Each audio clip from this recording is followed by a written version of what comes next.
Hello student, हम पढ़ रहे हैं आज भाषा सेतु हिंदी की पाठ्य पुस्तक थर्ड क्लास की, जिसमें हम पढ़ेंगे आज थर्ड चैप्टर साहसी स्वाति, जो कि एक प्रेरक प्रसंग है, यानी कि प्रेरणा ग्रहण करने जैसा इसमें भाव है।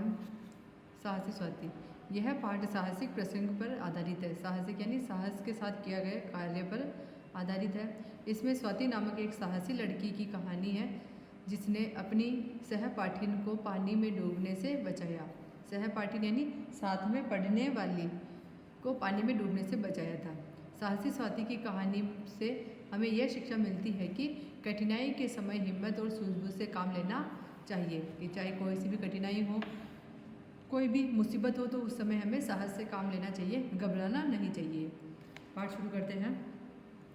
पाठशाला में एक नई बालिका ने प्रवेश लिया। प्रवेश यानी दाखिला लिया, एडमिशन लिया।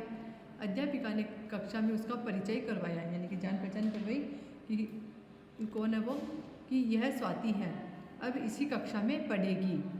फिर वे स्वाति से बोली कि स्वाति, तुम्हें इस कक्षा की लड़कियों से पता चल जाएगा कि वे कौन कौन से पाठ पढ़ चुकी हैं।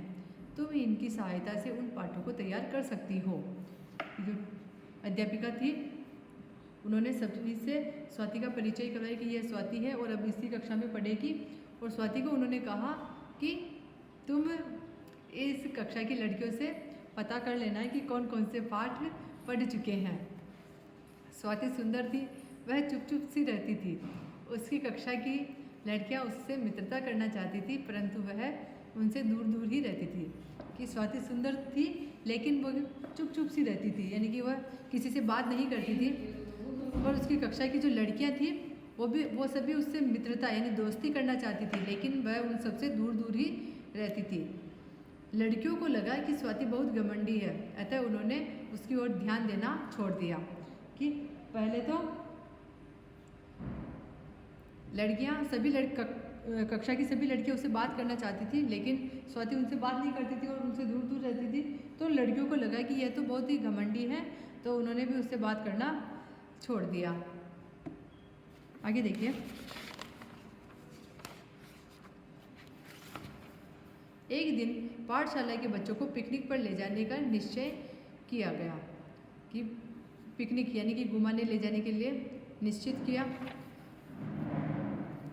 पिकनिक का स्थान एक झील को चुना गया। झील का वातावरण बहुत ही आकर्षक था। आकर्षक यानी जो मन को अच्छा लगे ऐसा था। तो बहुत ही सुंदर था झील का वातावरण। पहाड़ी स्थान और फूलों की भरमार इस स्थल की सुंदरता में चार चांद लगा रहे थे, यानी कि इसकी सुंदरता और बढ़ा रहे थे। कौन बढ़ा रहे थे? एक तो पहाड़ी स्थान था और दूसरा वहाँ पर फूलों की भरमार थी, यानी कि बहुत सारे फूल थे। तो ये दोनों उस जगह की, स्थल यानी होता है जगह है, तो उस जगह की सुंदरता को और बढ़ा रहे थे। अन्य लड़कियों ने सोचा कि स्वाति पिकनिक पर नहीं जाएगी, परंतु पिकनिक के दिन स्वाति ही सबसे पहले विद्यालय के द्वार पर खड़ी थी। तो अन्य यानी कि दूसरी जो लड़कियां थी, उन्होंने तो सोचा कि स्वाति पिकनिक पर नहीं जाएगी, क्योंकि वो किसी के साथ भी नहीं रहती और किसी से बात भी नहीं करती है। लेकिन क्या हुआ था कि उस दिन स्वाति ही सबसे पहले विद्यालय के द्वार यानी गेट या दरवाजे के यहाँ पर खड़ी थी। सभी लड़कियाँ और अध्यापिकाएँ बस में बैठकर पिकनिक स्थल पहुँच गई। जो भी लड़कियाँ थी और जो भी वहाँ की अध्यापिकाएँ थी, वो सभी बस में बैठकर वो पिकनिक वाली स्थल यानी होता है जगह पर पहुंच गए।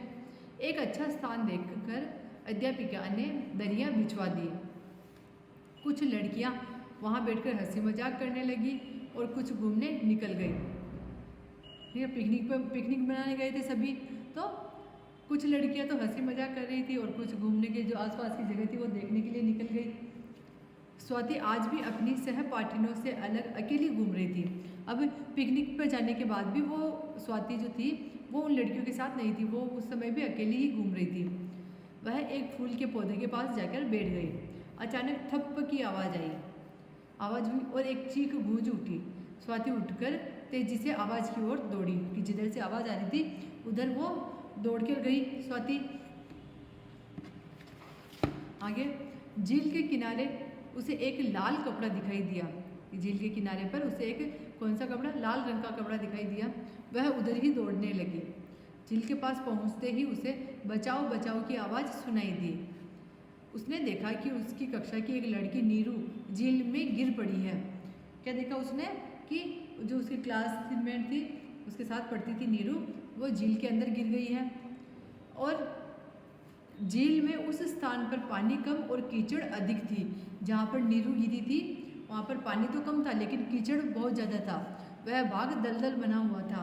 दलदल दलदल होता है कि जहाँ पे पानी कम और कीचड़ ज़्यादा हो, अगर उसमें कोई गिर जाता है और फिर निकलने की कोशिश करता है तो वो निकलता नहीं है, जैसे जैसे कोशिश करेगा वो और ज़्यादा दलदल में घुस जाता है। वहाँ पहुंचकर स्वाति ने नीरू से कहा, नीरू घबराओ मत, मैं अभी किसी और को बुला लाती हूँ। कि वहाँ पहुँच गई, स्वाति ने देख लिया था कि नीरू झील के अंदर गिर गई है, तो उसने कहा नीरू से कि तुम घबराओ मत, मैं किसी और को भी बुला के लाती हूँ। परंतु नीरू हाथ पाँव पटक रही थी, क्योंकि वो बाहर निकलने के लिए वो हाथ पाँव पटक रही थी। स्वाति ने एक क्षण सोचा, उसने अपने थैले से चाकू निकाला और पास की बेल काटने लगी। बेल क्या होती है? जो बिना तने के पेड़ के सहारे सहारे ऊपर उगती रहती है, उसे बेल कहते हैं। जैसे कि यहाँ पे दिख रहा है कि ये पेड़ है और ये बेल लटकी हुई है, तो ये ज़मीन से उगती हुई पेड़ के सहारे सहारे ऊपर चली जाती है। तो स्वाति ने एक क्षण सोचा और जल्दी से उसने थैले में से चाकू निकाला और पास से वो बेल काटने लगी। उसने उस कटी बेल को नीरू की ओर फेंका। स्वाति चिल्लाई, इसे दोनों हाथों से कसकर पकड़ लो नीरू। क्या कहा स्वाति ने? बेल फेंकी उसकी तरफ, नीरू की तरफ, और उसने कहा कि अपने दोनों हाथों से इसे कसकर पकड़ लो, यानी कि टाइट पकड़ लो। नीरू ने बेल पकड़ ली। स्वाति उसे अपनी ओर खींचने लगी। इस काम में स्वाति के हाथ जगह जगह से कटने लगे, क्योंकि बेल तो पतली होती है, तो उसको जब खींचते हैं तो हाथ कट जाते हैं। तो जब नीरू ने बेल पकड़ ली थी और फिर वापस स्वाति उसे खींचने लगी, तो जगह जगह से उसके हाथ कट गए थे। उसका कुर्ता भी फट गया, परंतु उसने हिम्मत नहीं हारी थी। उसके हाथ भी कट गए, उसका कुर्ता भी फट गया था, लेकिन फिर भी स्वाति ने हिम्मत नहीं हारी थी। आगे देखिए। और नीरू को बचाती रही। वह नीरू को अपनी ओर खींचती रही। बीच बीच में वह बचाओ बचाओ भी चिल्लाती रही। क्या कर रही थी वो? कि स्वाति नीरू को बचा तो रही थी, लेकिन बीच बीच में बचाओ बचाओ भी चिल्ला रही थी, ताकि उसकी आवाज़ सुनकर कोई और भी वहाँ आ जाए। तो उसकी बचाओ बचाओ की आवाज़ सुनकर अध्यापिका और अन्य लड़कियाँ भी वहाँ पहुँच गई। चौकीदार भी आ गया। उन्होंने स्वाति के हाथों से बेल ले ली और वे नीरू को अपनी ओर खींचने लगे। जब स्वाति बचाओ बचाओ चिल्ला रही थी, तो जो वहाँ पर और अध्यापिकाएं और जो दूसरी लड़कियाँ थी, उन्होंने आवाज़ सुनी और वो उधर जहाँ पर नीरू और स्वाति थी वहाँ दौड़कर आ गई और उन्होंने स्वाति के हाथ से बेल ले ली और नीरू को अपनी ओर खींचने लगे। नीरू घिसटती हुई सूखी जमीन पर आ गई। तब तक स्वाति पसीने से तरबतर हो चुकी थी। वह निढाल होकर जमीन पर गिर पड़ी। निढाल यानी कि बिल्कुल बुरी तरह से थक गई थी।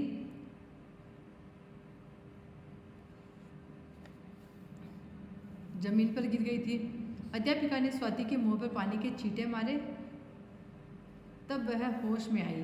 जब अध्यापिका ने स्वाति के मुंह पर छींटे मारे पानी के, तब उसे होश आया, क्योंकि वो बुरी तरह से थक गई थी। और जैसे ही वो उसे बेल उन्होंने अध्यापिका ने अपने हाथों में ली, तो वो उसे छोड़कर बिल्कुल बुरी तरह से गिर गई थी जमीन पर।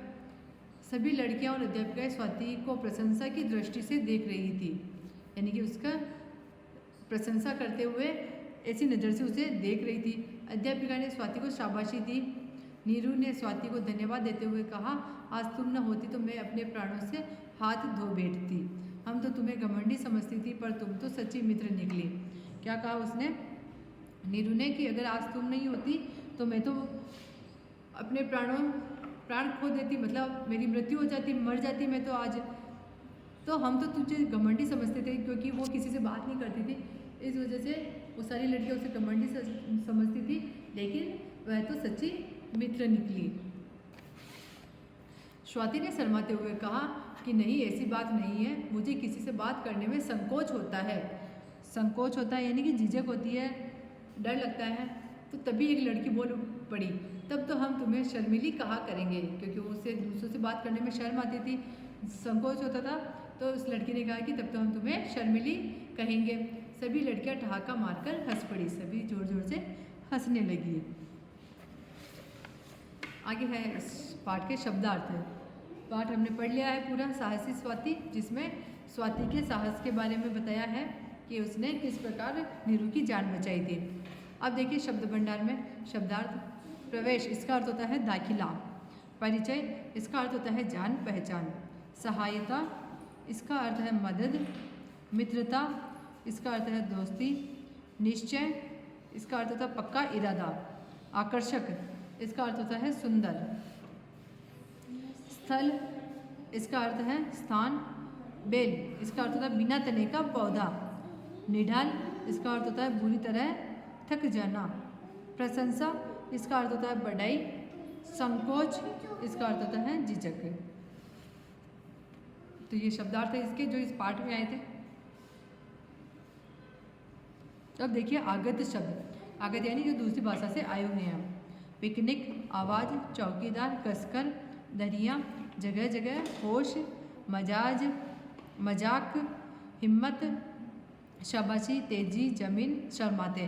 तो ये शब्द हैं जो दूसरी भाषाओं से आए हैं। कहाँ से? अंग्रेजी से आए हैं, फारसी, हिंदी, अरबी, यहाँ से आए हैं। आगे देखिए, आगे इसके प्रश्न देखते हैं। पहला है बहुविकल्पी प्रश्न, जिसमें बहुत सारे विकल्प हों। ऐसे प्रश्न जिनमें आपको सही विकल्प चुनना है।